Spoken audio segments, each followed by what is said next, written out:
А на историскиот автопат не му се гледа крајот. Одново одложување на автопатот Кичево-Охрид. Владата одобрила рок до крајот на 2029 година. БМВ излета од патот кај Мирковци. 5 мина тешко повредени, меѓу нив и деца. Апелација денеска ја почна јавната расправа на која ќе се разгледаат жалбите за доживотниот затвор на Љупчо Палевски, Велибор Манев, Владко Кешишев и Боре Видевски, кои од страна на првостепениот суд беа осудени за грабнување и свирепи убиства на Вања Ѓорчевска и Панче Жежовски. Во продолжение најважните случувања во неколку минути. Американец позитивен на хантавирусот, французин со симптоми. Грк ставен во карантин во Атина по евакуацијата од крузерот.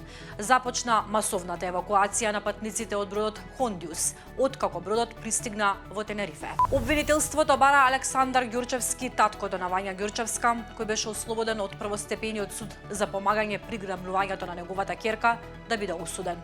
Обвинителот Дарко Јакимовски рече: Ѓорчевски има вина во грабнувањето на Вања. Таткото на Вања ја напушти судницата со зборовите: како заложник немам што да додадам. Во текстот на Мирослава Симоновска се деталите. Уште едно судење е важно за јавноста. Во Основниот кривичен суд денеска заврши подготвителното ручиште во предметот против 13 полициски службеници и началници од ОВР Кочани и од СВР Штип, обвинети за загрозување на општата безбедност и сигурност ноќта на 16 март, кога се запали дивата дискотека Пулс. Кривичниот суд го одби барањето да биде изземена една судијка поротничка, зашто била роднина на жената на еден од обвинетите. Симоновска го следи и овој случај. Казна од 20.000 евра за фирмата која нелегално фрлаше градежен шут во Долно Лисиче. Лидерска средба не е клучното прашање, вели лидерот на СДСМ Венко Филипче за Слободен печат. Откако председателот на владата Викендов по повод Денот на Европа повика на национално обединување. Со него разговараше Ана Анастасовска. Погледнете го интервјуто на нашиот портал. Од полноќ нови цени на горивата, пониски. Возач на приватна 63-ка не го знаел патот до Мралино, па ги оставил патниците на пола пат и се вратил назад во Скопје. Тешко повреден 24 годишен работник од Турција на градилиште во Кавадарци. Иран обеси студент поради обвинение за шпионажа за ЦИА и Мосад.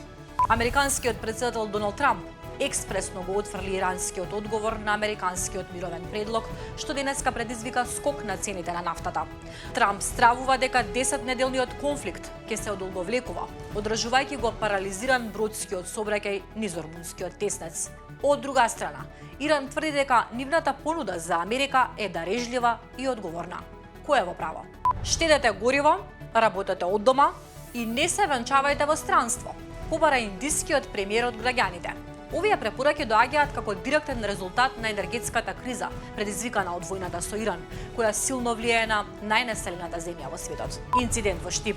Фудбалер на Шкендија Рачиново нокаутираше играч на Брегалница.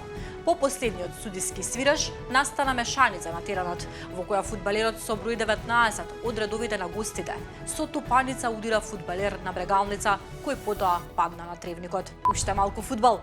Погледнете реакцијата на Луис Енрике кога му го кажа резултатот од Ел Класико. Драмата на Netflix «Адолесценција» беше апсолутен победник на овогодинешното доделување на телевизиските награди BAFTA, соборувајќи го рекордот за најмногу освоени статуетки во една вечер.